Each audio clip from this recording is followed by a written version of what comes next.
Hey everyone, and welcome to Almost Cancelled. I am Peter, that is Connor, and we are going to talk about the Deuce Season 1, Episode 2.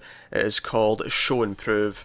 So full spoilers for the episode as always. Now, I will say it up front, if it takes us a second to remember some names, bear with us, because it's been a couple of weeks since we watched the first episode, and the list of names in IMDb is in the worst possible order it could be in, because it's got extras mixed in with the main cast and finding names. It dawned on me when obviously this starts with the previously on stuff, Yeah. and I was like, yeah, I really needed this. It's been, because I thought about it, it's been pretty much a whole month. Close to it. I didn't actually think I needed it, honestly. See, No, I think it probably would have been fine once it was going, but as I was watching the previously on, I was like, oh yeah, that. I actually think all the characters were quite vivid in my head, just not their names, because I'm not very good with names. But who all the characters were and what they went through in the first episode, I think I had a good handle on. So, but yeah, so this is episode 2, and first things first, did you recognise Ralph Macchio as one of the policemen? That took a double take, which, by the way, he's looking good for his age. He's 55. Is he? Yeah, and he looks like 35. I wouldn't have said he was that old. Yeah, in fact, this isn't even like a new thing for him. I remember, because he was in My Cousin Vinny, I don't know if you've seen that movie, but he was on trial, and he was playing like an 18, 20-year-old, something in that range, and at that point he was already pushing 30. So I'd have said he looked like 40 tops. Yeah, he does not look his age. He's always looked younger than he is. But he's the Karate Kid, in case anyone's wondering who we're talking about. That's what he's most known for. And I guess he's still acting good, because they're making a Karate Kid TV show and they want him back for it, so that's the thing that's happening. My legendary rant, of course, on our news about why there shouldn't be a Karate Kid TV show. You can go check that out. Don't ask me what episode it was. Don't get him started. But yes, 70s, prostitutes, porn, a lot more porn in this episode, just in terms of an idea of, because in the first episode there wasn't a lot of mention of it specifically. Right, it was just about the prostitution last episode. There was no real idea of the porn side of things, whereas here I get a clearer sense of which characters are interested and why. Yeah, in fact, I think it actually works from a thematic point of view, that it comes into the story as Candy sort of learns about it, because Candy's the main one here who I think she knew it existed, of course, but she was just kind of dismissive of it. So, I don't want to do that. And her whole argument is, like, every time someone buys the movie, you're not getting paid again. Which is actually really funny, because that's just a bit of film history here, as best I can remember it. But one of the arguments that the movie studios had when VHS became a thing and people were renting movies and buying movies is they were appalled at the idea that someone could buy the movie and watch it more than once without paying again. Yeah. And they could share it with their friends as well. Exactly. So that just gave me a chuckle that, like, her argument here was the same as the movie studio. It was like, wait, this is diluting our business because they can just watch it multiple times. Yeah, I mean, at its core, from a business standpoint, it's very, very similar. Yeah, it's similar. Not the exact same, though. It's actually a lot more like when the writers go on strike, because her argument isn't so much that each time they watch it, she's not getting paid, although that might be part of it. The argument is that this is being sold each time. Like, whoever's selling the film... she wants royalties. Yeah, she wants royalties. That's exactly what it is.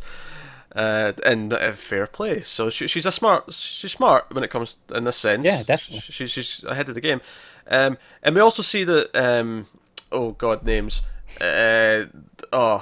Forgive me as I find out the other prostitute. Darlene. There you go.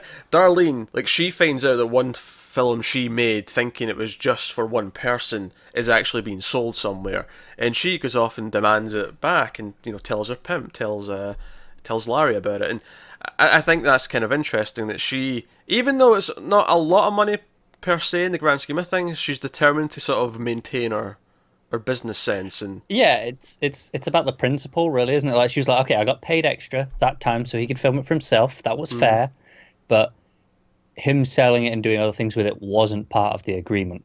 Yeah, it's kind of funny how, like, all these issues that you get elsewhere in Hollywood with movie making are popping up in this little microcosm of the porn world. Well, that's it. It makes this series feel very relevant beyond 70s porn industry. It's like, no, these things are still applicable now in movie and TV as a whole.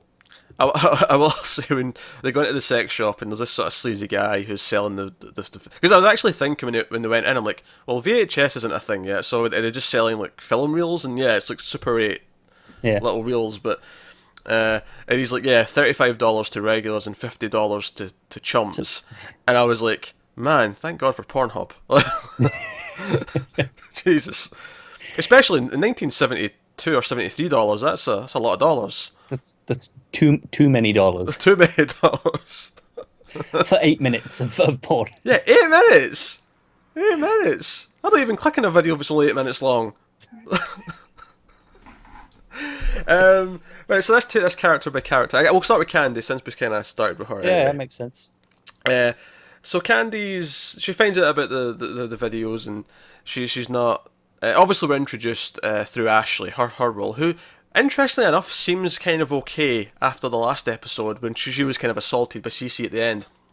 Yeah. For not being, not having a work ethic, I suppose we'll call it. I mean, because it seems a little bit of time's passed. Not bit, a lot, yeah. but a little bit, and I just get the impression that she learned her lesson. Well, I would actually go one further and say that it maybe shows to me that this isn't that irregular. Like, she's kind of used to being told off from time to time, and it's kind of scary when it's happening, but she's so conditioned, which is almost more horrifying, that she's just attuned to it now. But that's kind of what I got from her. But you see her doing some photographs, and she's basically doing an addition reel. It's almost like a regular actor would have the portrait. The headshot. Yeah. And but obviously she's naked and she's doing it for porn. But so Candy kind of dismisses it, as we talked about with the not being paid every time it's sold. But one of our colleagues, I'll call her, in the cafe that we saw in the first episode, this cafe that seems to be the prostitute central. I'm certain it must be owned by the pimps. Well, I don't know, because the guy who was running the place seemed quite upset that the girls were being mistreated. So I don't know if he's he's just okay with what it is, and because he gets in a lot of business because they're regulars, because they come in every single day. But it's definitely their place though. Yeah, maybe the pimps give them some extra money, on the side, here's some over the top just to keep you happy and quiet. They essentially keep it permanently rented out for themselves. Yeah. Yeah, I could see it being that case. But she's asked to fill in. This other prostitute was hired for a movie, and she has to bail out. So she's asking Candy, look, it's $75. I don't want to let the guy down. I don't want to get blacklisted. Yeah. Go down for me. And she's like, oh, 75. I could make that enough, because that's two Johns. Yeah, I can make that on the street. Why am I going all the way down there for it? Yeah, she has to travel all the way to the Bronx to do this, but. And, I think it just juxtaposes nicely with, again, we have scenes with her and her son, and they're playing Mousetrap, and she, tells her mother to go and get an operation. Yeah, and I did like the touch that, the Mousetrap was like, okay, one of the pieces is missing, so this just doesn't quite work. And it's kind of like, she hasn't got the pimp, so to her, she's not quite in the system. I'd even double up in that, the idea that he's not got his mother around, once a piece is missing. So again, it's a running thing. And the mother keeps making these little catty remarks about what she does, and not that I blame her. If your daughter's a prostitute, I can't imagine you feel particularly proud or excited by that prospect. But she gives her money for the game, and again a little catty call about, oh, maybe he'll grow up to be a doctor, and it's almost like this knife. It's like, because you didn't turn out so well, so hopefully he'll be something useful. He can do something.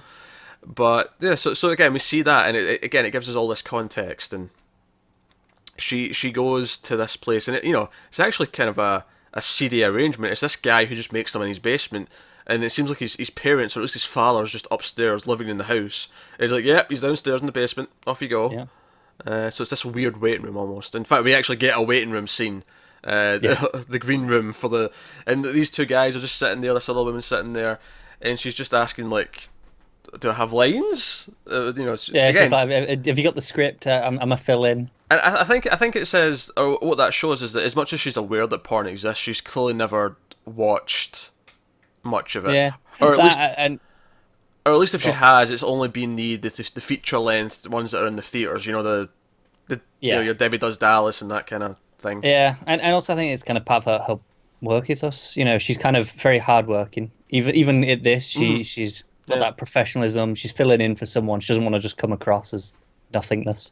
Yeah, but instead they laugh at her a little bit because she's overshooting essentially.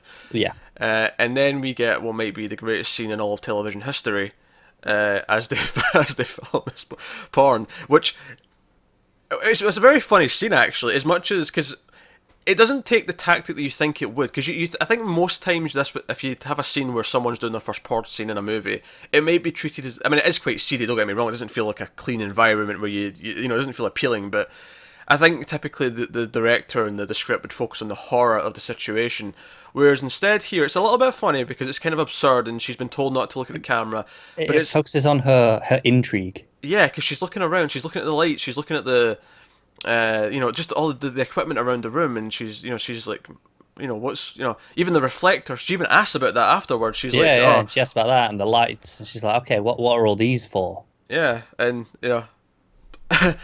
it's funny because I've not actually talked about this in a long time, but this is something that I talked about constantly when I was making stuff in uni. I was talking about key lights and fill lights, and it's just funny to even from my perspective to think about this in porn. Like, oh yeah, you'd set up lights. Of course you would. Yeah, of course they do. It's still a production of sorts. Yeah, it's Yeah, still, even at this, yeah. even at this. I mean, obviously, Born with More Money is a proper production, but this here is still a basic production. It's this is your student film It equivalent. is. It kind of is, yeah. You can sort of almost imagine that this guy's a student and he's just, I'm booking out the equipment for a project. I'm not going to tell you what it Yeah, I is. just want to make some cash on the side. Yeah. It really has that feel to it. Especially because his reflector's not even a proper reflector. It's just like a bit. It's just a board with foil on it, basically. Yeah, that's all it is. It's very makeshift. But as this scene's going on, and like she's acting with this other girl, and then okay, Vikings come in, and these two guys come in, and they start doing stuff. But she's looking over his shoulder as this is going on. She's looking around, and it is kind of an amusing kind of way of approaching the scene. Yeah, you've got like the comedy of the other guy going, "Hey, what's your elbow?" And like, "Yeah, stop tugging on my hair." Yeah. There's the little kind of like everyday workman complaints going on as it's. Yeah, you don't even see her. You just because obviously we're focusing on Candy. Just we're watching her see all this equipment and be interested, and you just hearing these really everyday comments just coming from next to her. Yeah. Meanwhile, there's like moaning in between. It's this kind of a Yeah. weird environment. I guess because obviously they're shooting without sound, so they Yeah, don't have so to worry it about this so doesn't matter. much. Yeah. So the director's just shouting out directions as they're going, not a care in the world. But then the real fun stuff is when we get to the end of the shoot, and so it looks like the guys are about to finish on the Yeah. ladies' faces. And then you don't quite, because I was thought, man, how far are they going to go here? Because you sort I of, did as well. because you see this side shot, and you almost see the tip of it as he's sort of jerking it off. It's all blurred out. It's like okay, you Yeah. see what's going on. It's out of focus. Yeah, and then you see just this squirt like hit her face, and I'm like, what's going on? And then the camera cuts round to the other side, and the sort of the assistant girl who's not involved in the scene, she's just there to do production stuff. She's just basically squirting something, and we find out like a little bit later on that it's actually just cold soup. Yeah, but she's just got like a little pipette. Yeah, and she's squirting, and I'm like, why are they just doing it for real? And sure enough, a minute later, the director actually says, yeah, we'd be doing this for real if it wasn't for these two guys blowing the load early. And I'm like, okay, fair enough, have to improvise. It's that amusing where again it has that low production budget where it's like, yeah, okay, we couldn't hire great actors, so we're gonna have to improvise and make up where we can. Yeah, they couldn't hold their load, so here we are, we have to improvise with this weird technique. I like how they came prepared. Yeah. They're like, no, Oh, yeah. some of these ain't gonna be up to scratch. In fact, I think at one point you see like several cans of soup in the background, so Yeah. he's clearly, he knows that this is an issue that comes up.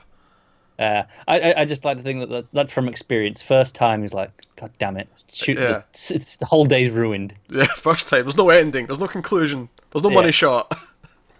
It's like next time, come in prepared. Cold soup. I feel like a white hand wash would be a better substitute. Soup's too runny. It's quite thick soup though, to be fair. It was quite thick soup. And again, it was even funny as it hit like the second girl who's not Candy, like she gets hit in the eye, and she's like, and he's like, you love Viking cum, stop reacting like that, you love it. It's like, yeah, I'd love it if it was actually Viking cum. It's just, again, it was just really like this everyday humour mixed in with this really absurd situation. But it kind of is the point that for Candy, this is just work. And it's Yeah. like, wait, what can I do with this? Even though for her it's not an ordinary situation because she's not used to being in Yeah. this situation of filming, it's still just another job for her. Yeah, so she's the IDs are going, and you see that because she goes and she steals one of the reels, and she pulls out a little projector at home, and she watches it. Just watches it and sees what it's like, and you can see the wheels turning in her head. She's going, how can I replicate this? Yes, how can I do this? How can I benefit from this? Is this going to be more profitable? Can I make money quicker? Yeah. Kind of thing. So again, very very a business approach to it. Oh, definitely. Everything about her is. Yeah. So that was Candy's plot this episode. We'll mention Abby quickly because she had a bit less to do in this episode. It was very simple, just 2 scenes pretty much. She's basically leaving college. She's been kicked out she's failed. She's flunked out because we saw her not go to one of the tests. Presumably she didn't go to a few more exams, and now her mother's picking her up. But she's wanting to stay in the city. She doesn't want to go home. She wants to, get a job, and she goes to a friend's house, a friend's apartment, I think. I think so. She definitely knows them because she calls them out by name. Yeah, it's a shitty neighbourhood though. It's like it feels like she's walking into a crack den. Does a little bit. But she's in there and she's looking through the newspaper for work. I wonder if she's going to end up back with Vincent next episode, seeing what's available, because when we go over to him, he's got a new bar to staff. Maybe. Yeah, this is a third bar in 2 episodes, right? Yeah, he's dropped the first one though, so he's back at 2. And so he's only working 2. He may not be working the second. The Korean place might not be him anymore.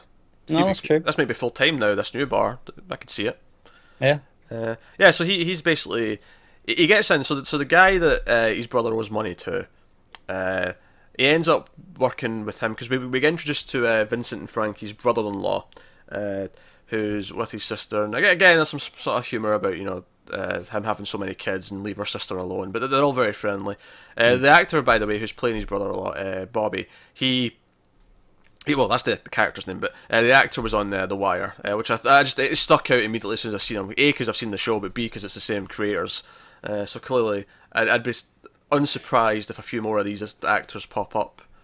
Yeah, it's something that you see a lot, isn't it? People, they get these working relationships and just people pop up again in recurring projects. Yeah, I can totally see it happening as time goes on. But so they bring up this. So obviously they owe money for Frankie's gambling debt, but they bring up this other issue that Bobby's having at his work. He works construction, it seems like, and yeah, they have this problem where they get paid. They get paychecks at the end of the day on the Friday, so they actually don't get any money until Monday. They can't cash it, and then because it's the weekend, they don't get paid till Monday.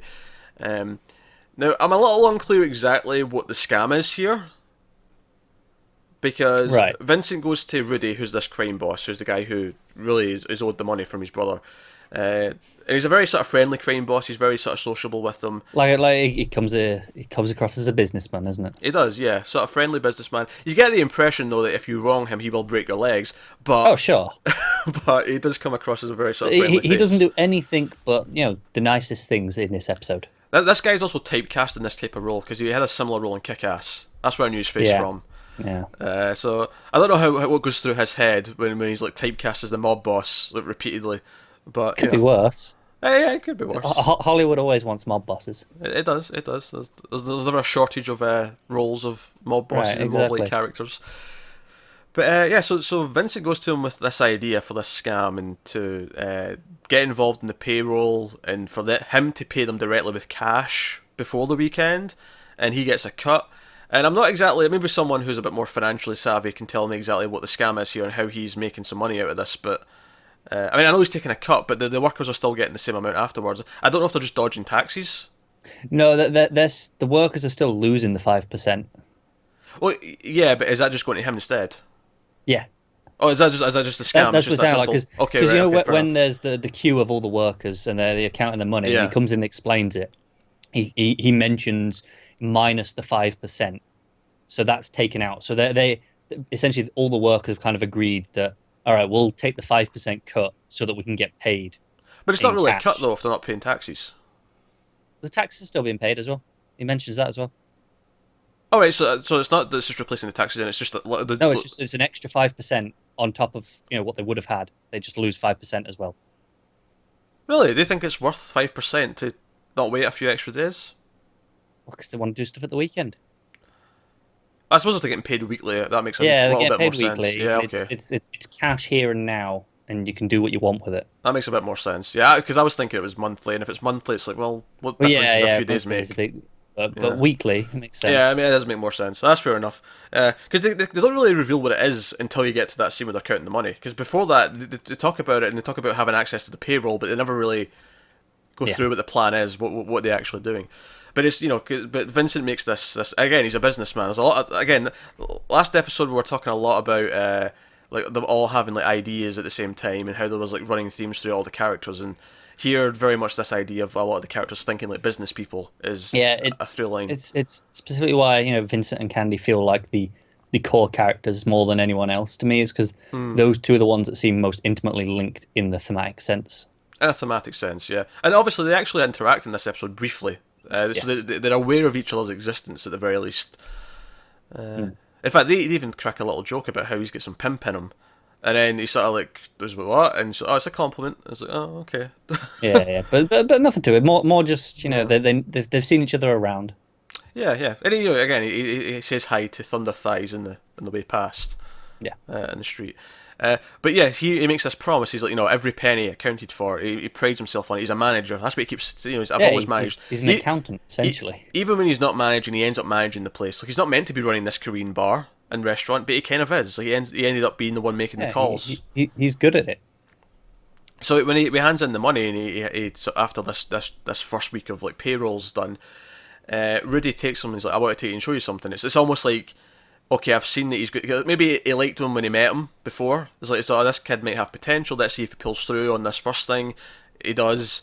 So he takes him to this gay bar on the other side of town, and they go in and it's dead. Like there's no one there. And he gets to talking to the bartender. Rudy goes to talk to the chef or something, some other business. Maybe we'll find out more about this business and that's going on in the back later. But and he's just like, why is it like this? What's going on? And he's friendly with the bartender. He's kind of like, there's a camaraderie there. It's like, oh yeah, we're both working men. You're, Yeah. But he's like, so what is it? Why is it so dead? And it turns out that someone was blackmailing the people who came, who weren't, were still secretly gay to their friends and family and their workers, co-workers and whatever. And basically the word spread and it became dead. But Rudy's like, I'm going to buy this. It's going to be yours. You're going to own this. I'll take money from the machines that I've put in there. I'll take a flat 1,000 a week, but otherwise it's yours to run. I'm just a landlord essentially, and he's a bit skeptical at first, but he's clearly tempted. He's clearly ambitious, because just the fact that every place he goes, he ends up being the one making the calls. He has the ideas. He makes the decisions. You can see that's why he'd be tempted to do this, because his brother even says to him like, you basically run this place already. You make a lot of tips. Why even take the responsibility on? Yeah, it's like you've got all the benefits here without any of the actual responsibility. Yeah. And he just kind of goes, because I want to. I want to see if I can. Prove it to himself. He even says, I want to be the best. Can I be the best? And yeah. And admittedly, I feel as much as they're very friendly with each other, Vincent and Rudy. Vincent even sticks up for him when he's talking to his brother. He's like, oh, I don't like made men. That's the phrase he uses. But he's a genuine guy. He's a businessman. Well, that's what he's, But you do feel like Rudy's a few steps ahead. Like, just the idea of, the 1,000 for rent. Like, it's, okay, that was 1,000 a week that he's got to pay. But he, from the payroll scam, he was going, I'll give you 1,000 a week. Like, that's your cut. Mm. So it's like, okay, so he's already kind of accounted for that money in his system. Yeah, it's almost like, I'm giving you 1,000 for that, would you? So that basically means that even if the bar's failing for a while, he'll still be able to afford it, because he's getting an extra 1,000 from him anyway. Right, exactly. It's kind of like insurance. Yeah, that's quite smart, actually, on his part. Yeah. Obviously, there's this sort of undercurrent where you're like, okay, is this going to go wrong eventually? It probably will, and Rudy will probably come knocking when things go bad. But that feels inevitable. But at the same time, they have such this rapport that you almost don't want them to. It's like, they're getting along great. Like, It's almost, you almost appreciate the fact that Rudy, despite the fact that he is this crime boss, he's not overly intimidating just for the sake of it. But much like the pimps, you get that, oh, it's all friendly on the surface, but Yeah. maybe down the line. I do wonder if it's a case of, this bar won't fail. He'll succeed again here. So Rudy will ask him to do more, and it'll keep getting. It'll get to a point where he's like, "No, I'm good here," and Rudy will be like, "No, I want you to do this. You're doing this." Yeah, the old trope of I want out now, and you'll get to be out. I own you, kind of thing. And again, that will play in nicely, thematically linking with the prostitutes. Yeah. This is his pimp. Yeah, essentially, but he just doesn't know it yet. Yeah. How he's going to end up mixed up in the sort of the main porn plots, I'm not sure yet. But I mean, we'll discover that as we go. Yeah. So, like I said, I don't actually know, because there's not been, even though he's aware of all these people and like he's living in the same area, he doesn't talk to them about those things. Yeah, it would actually surprise me if we don't even get them connected. I could see that almost being the end of the finale, or in the finale when he like those two worlds collide, and he kind of like has the idea to do something with Candy. Like maybe Could be. I don't know. But no. But that's a good point. Like Rudy's basically his pimp. Yeah. That's basically what's happening here. It's a really interesting comparison between regular business and then prostitution. The ideals are kind of, the fundamentals are the same. Yeah, it's we're talking about the royalties thing. It's very applicable to other things. It's the same here. It's like the pimps they're just their boss. Obviously they're a bit extreme because they're not regulated, so they can do these things. But essentially, it's like, okay, this is your boss, this is his boss, and they kind of both have their own set of rules. Yeah. Which is why that's always, I think, been the argument for legalizing prostitution, is that you can unionize it and make it safer. Yeah, you can regulate it and stop these things. And it's why, like, Candy's kind of, she's self-employed, essentially. She's the one going around going, no, I can do it all myself. She hasn't got the boss. Yeah. Which then begs the question, how does she integrate? Because she needs another actor for porn. She needs someone to film it. Like, how does that, does she hire them? How does she get the production company, so to speak?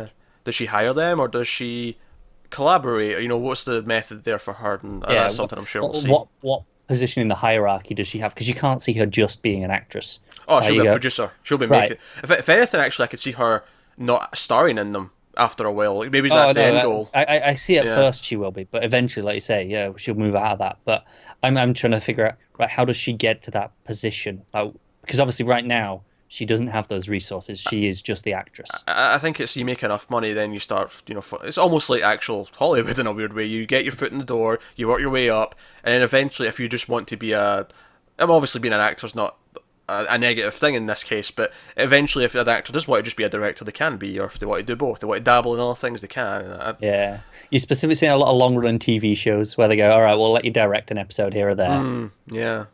Yeah. So no, I see potential in that.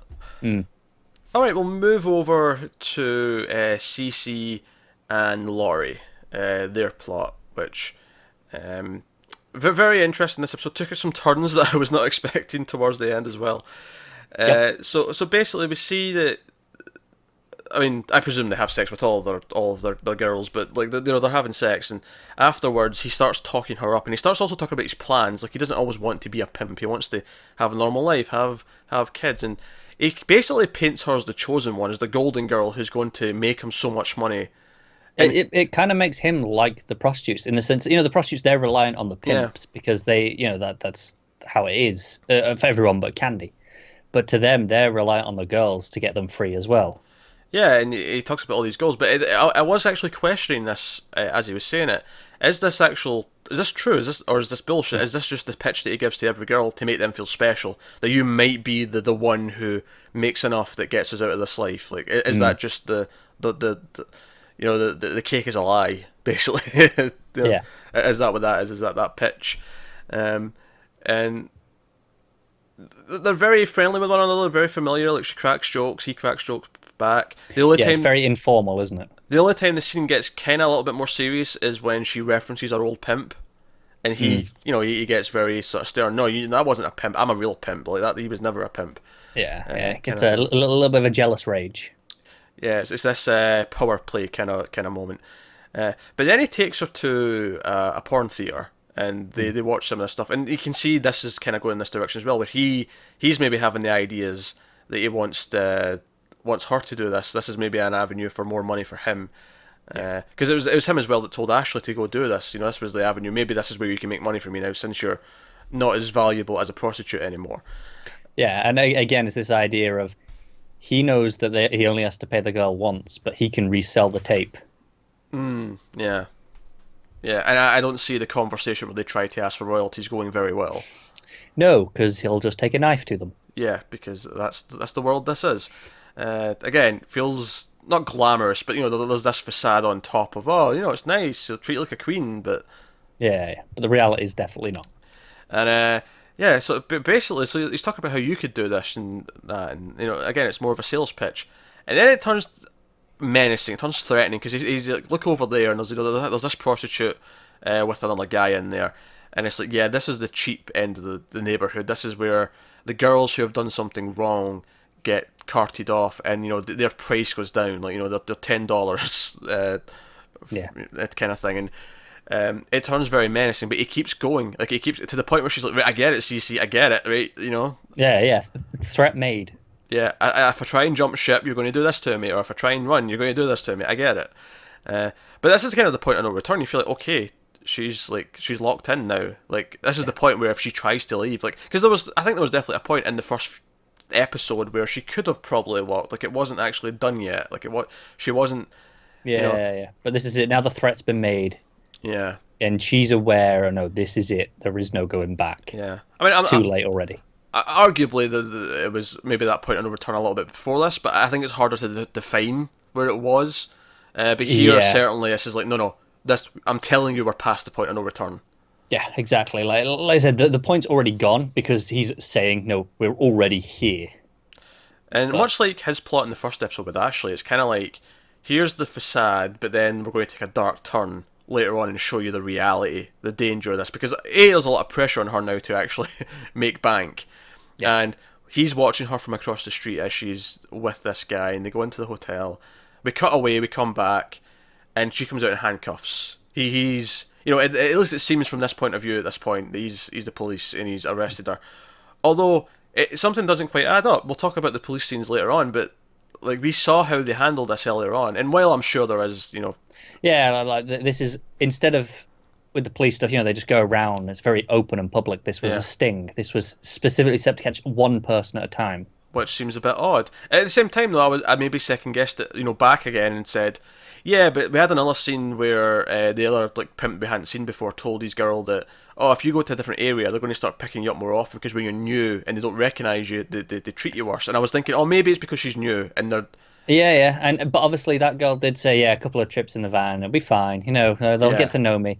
The idea that they don't catch them in the act, like they get them on the street, and it's like, okay, we all know what's going, but we haven't got anything to, you know, put them away. Yeah, we'll talk about that a little bit more when we get to the actual police scenes. But so he takes her to his car, and CeCe kind of intervenes and says, "Hey, that's my wife." Says that's his wife, yeah. And that's basically going to be his story. And he's like, "Yeah, but she's a whore." And he's like, "Yeah, she's a burden on the whole family, but regardless, I'll pay the bail here now. How much?" Yeah, which, I mean, not integrity, but I think it's interesting that he was willing to just pay him off right here and then, just to deal with. Well, I mean, yeah. Assuming he's being honest, I mean, maybe he just still went dark, like we've seen him in maybe. But... I think at this point he was going, okay, if this is a cop, they're probably, you know, they'll be corrupt, you know, like because we can he tests them, right? Because he says what precinct you're going to, and the guy says 5-1 or whatever it was, and he's like, that's not real. That's what he says in a minute after what he did. That's what he does. So he knew that he was bullshitting. And he just runs up and stabs him, and he gets really, you know, and Laurie's really screaming sudden as well. Yeah, it's very violent. He's in, and he, you know, comes in the back seat as this guy's dying in the front, and he's like, you have to learn. He's not a cop. Like, you know, there's no wagon around. That's what they bring. Where's his badge? He gets his badge out. Oh, this is cheap crap. This isn't. Yeah, but he goes, no, this was on me. This is what a real one looks like, and he's like, I should have taught you the difference. Yeah, which begs the question: where did he get that badge from? I think it just says that he maybe has some deeper relationships with the police than we know at this point. I don't think it's suggesting that he used to be a cop. No. But I think maybe he just has some arrangements with them. Yeah. I think Or did he kill a cop once and he took his badge? Like, could be that. But that was certainly very interesting. But then, of course, he's not even giving her time to process, because he turns around and says, "Oh, the best thing to do. I know this is a shocking sort of moment. This is a big thing to go through. But the best thing to do is get back up on that horse." And like we see in the next scene, she's already like back out in the street, and she's like watching the police, like, you know, have the crime scene. Yeah. So like, again, it's like this. Yeah, no time to process this. You're cattle. Go and do your thing. Part of it, I was obviously like, it's like, no, you can still go make money. But I think part of it is actually smart, because if the police do go over the road, because, you know, they know all those girls are stood over there on the street, they go over and go, right, what did you see? And if she's not there, and they're like, oh, she was here at some point, but we haven't seen her. Yeah, that's kind of, you know, the last thing CeCe wants is just to implicate one of his money sources.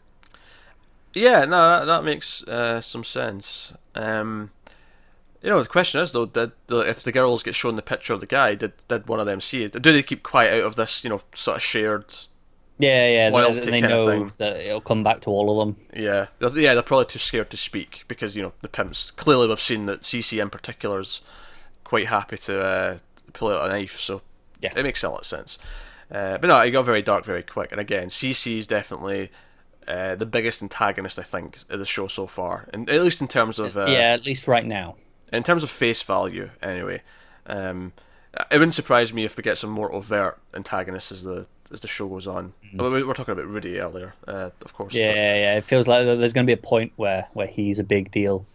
So, like, again, he's a pimp. He's a pimp to Vincent, just like CeCe's the pimp, and, you know, the pimps are the villains, potentially. Anyway, so yeah, so that was that plot. So we'll mention Darlene a little bit here, because she doesn't have a whole lot to do. She's obviously upset about her tape being sold. Yeah. But again, sort of running with the theme that some of these characters want to get out of this life, she goes to the library, and it's this kind of clash of culture as she walks in, and the librarian turns around and sees her, and she's, you know, wearing what she's wearing, her work clothes, as it were, and the librarian's like, "Oh, can I help you?" It's like, It's a very posh looking library as well. Yeah, it's a big, probably the city library, you know. Yeah. And she's like, "Oh, I want a book." And she's like, "Oh, you need to fill out a form." And we don't really get anywhere in the scene beyond this awkward kind of thing. But she's like, "Are you looking for something specific?" And she says, "Yeah." And we don't ever get to see what the book is. We see her reading it later on when she meets this other person, this other woman who's like a researcher or something like that. She starts asking her questions. She clearly knows who, not like who personally, but she clearly knows what she does. Yeah, gets a sense of who she is, but we see she's reading the book, and, you know, it's kind of like, is she wanting to build something else for herself? Is she trying to, like, teach herself things? Is she trying to learn? It's really hard to know, like, because there are infinite possibilities of what this book could be. Yeah, is it as simple as she, because of the tape incident? I keep calling it tape. It's not actually tape, it's film, but same difference. Yeah, she looking up something legal. Exactly, which is weird, because you can't have a legal defense when you're doing something illegal. I mean, first place to a point, because in some regards, she could claim, you know, there was a verbal contract between, you know, the guy who filmed it originally. Yeah, sure. I mean, I guess there's that murky water though. Like, is she a prostitute who's being filmed, and therefore it's just completely illegal, or is she an actress in a porn film? That's it, isn't it? Like, how do you argue which one it was? And then because it was specifically filmed, she might be able to swing it. It might be. I don't know. I hope Larry's going to whip out the money for a good lawyer. Well, yeah, but obviously he's not too impressed with the whole thing either, by the look of it. Yeah, he's going to deal with it. He said he's going to look into it. He doesn't even want to talk about it, which honestly to me said that maybe he's actually okay with it. Well, that's what I was thinking at first. Yeah. He was like, but then it was the way he covered up the film with his hat. He was like, no, I don't want the others to see this. I don't want anyone else knowing. Yeah, maybe that's just because he doesn't want the other pimps doing this as well. He's going to mark it on. But this. then, of course, not long after this is the sting on Fat Mooney's, the store. And it's like, okay, they confiscate all of his stuff. Yeah, it's almost like Larry's the one that tipped them off. Yeah, it's like, okay, Larry's like, okay, I didn't know this was going on down there, so I'm going to shut them down, and I'm going to take over the market. Yeah, it makes you wonder if he's got his like there's another store that he's involved in that but he's like, oh wait, there's competition. Oh no, let's get rid of them Yeah. by tipping off whoever. Um, so yeah, And that makes a lot if of sense. these pimps all teamed up, It terrifying. also we also get to a point here where in this scene with this other woman where he gets very upset. He comes into the scene. He demands that she get back out in the street. Darlene gets back out in the street and makes money, and he's like, "Stay away from my girls." Like, he's not happy about this. It's almost like again he's like, he doesn't want them getting ideas. Like someone like this like poking around and Yeah. giving them the ideas that they could maybe do other things. That's kind of what I was getting. I think from it. that's the thing. These pimps, as you know, as flashy as they are and surface level, I think most of them are actually quite smart. They know they've got to keep these girls on a leash. They can't let them get these ideas, or they lose their power. Yeah, smart in the worst possible way because very obviously exploitative. But yeah, Right. But smart isn't moral. Is the point? Like Yeah. they're clever. They know what they're doing. I think I'd also add on they're clever and they're scared. Yeah, Uh, of course. They're scared of losing the power. They're losing the Yeah. position. They lose their money. I think fear is a big part of it. Um, so there you go. So that's that scene. So I guess the one thing we've really not talked about then is the police, which isn't actually a lot of scenes in the grand scheme of things, but it kind of opens and closes the episode. We open with them coming around with the wagon and like, okay, right. So and they basically like, okay, if you've been booked already in the last 48 hours, we'll not take you. Yeah. So give us the receipt and we'll let you go. But everyone else gets on the wagon. And it kind of shows, they go with them and they pick up their cop buddies, including the Karate Kid. And they put them in the cells. But we see them order food for everyone. And it's also this routine thing. And they're all outside talking to each other. And then they go back in the cell. And it kind of shows just how... It's almost like they have no interest in actually, like, stopping this from going on. This is just, we're supposed to do something about this. Us picking them up... This is for appearance's sake. Yeah. Us picking them up every couple of nights is to show that we're doing something when they're not really. They bring them back to the cell, they get them takeout food, they just go through the motions and they go back. But of course at the end of the episode, when, the other pimp's kind of like shouting across and he's being like, it's just like, blowing leaves in the wind, they just come back, in and out. And it's almost like he's pushed their buttons a little bit. It's like, oh, you going to test us? Okay, fine, everyone goes tonight. And, Yeah. for the pimp, that's a big deal because that's no girls making money for the whole night. Right, that's it. They obviously account for a set percentage every night. It's like, okay, Yeah. these are going to go off with the cops tonight, and that's fine because we've got to, I mentioned CeCe probably has some sort of relationship with them, with through how he got the badge, and it's like, okay, so they've got this arrangement where you take so many, we'll maybe give you a cut, like maybe like that's part of their expense from the pimps is they they pay the police so much to just keep it to this amount. Yeah, maybe. And then obviously, but here, all of them, that's no income for the whole night. They're not going to be happy at all. Yeah. So, no, that's how we end the episode. We end with kind of that moment. There you go. It was another good episode. It was. I'm really enjoying this. Yeah, it's really strong, and I think it's a testament for me that just good writing. I mean, obviously it's got great production values, it's got great actors, all that stuff, but it's the writing at the core of it. Because I feel like in other hands, this plot that these characters might feel really dull, they might feel really two dimensional, but they don't here. They feel fully fleshed out. They feel interesting. You're kind of fascinated by how their mind works and where they're going with things. And I love we have so many characters that are very similar. Like we talked about a lot about how Vincent and Candy are very similar in their ideas and their overall direction, but as characters, they're very different people. Yeah, it's kind of the idea that it's all different people, but they're all in the same pool, so they're all influenced by the same things, and they're all living in the same world. So again, it's weird to talk about mythology in a show that's a bit more grounded like this, because typically mythology is when you're talking about science fiction and fantasy, and or something a bit more fantastical. But here, the idea of the mythology being this seedy, streets of New York in the 70s. Right. And it's the idea of seeing, right, how is this stuff here with the prostitutes going to affect Vincent? And it's going to happen, but we just don't know quite how that's going to interact. It's things like Rudy looking over the neighborhood. He's like, no, someone should do something about this, clean this place up a bit. Clean it up, and is cleaning it up taking them off the streets and making movies instead? Is that the that could be part of his goal? Well, maybe that's not the goal he has now, but maybe that's just a way to facilitate getting them out. Yeah, maybe that'll be Vincent's idea when when Rudy asks him to do something about it. Maybe that's Yeah, because his the idea plan. get rid of the prostitutes, and the other people won't come here for them. So then, by its nature, the area should just improve by like that. I don't know, but I think it says a lot that I'm not even remotely worried about it getting to these things because like it's so confident. I trust them so much that like no, I'm here for the ride. I'm here for however we're going to get there. Like I said, I'm sure it's going to affect each other because, like I say, it's an ecosystem and it's kind of balanced at the minute, but it's about to tip, and I don't know quite who's going to tip what and exactly which way things are going to react, but I'm sure it's going to happen, and that's fine. It will happen when it happens.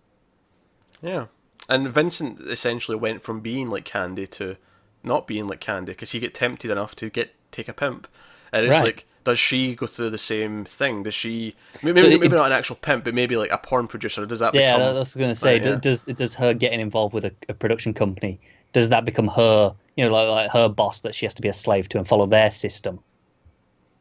it's fascinating stuff. I'm looking forward to more of Hmm. it. So obviously we'll be back next week with the next episode. Let us know what you think of this one in the comments below. Like, subscribe, all that stuff. Get us on Twitter at mild_fuzz for channel updates. If you want to support the channel, head over to patreon.com/mildfuzztv and you can do that over there. But otherwise, that is us. So thank you once again for watching. Keep watching TV. We'll see you next time. Have you got any vanilla? Soup.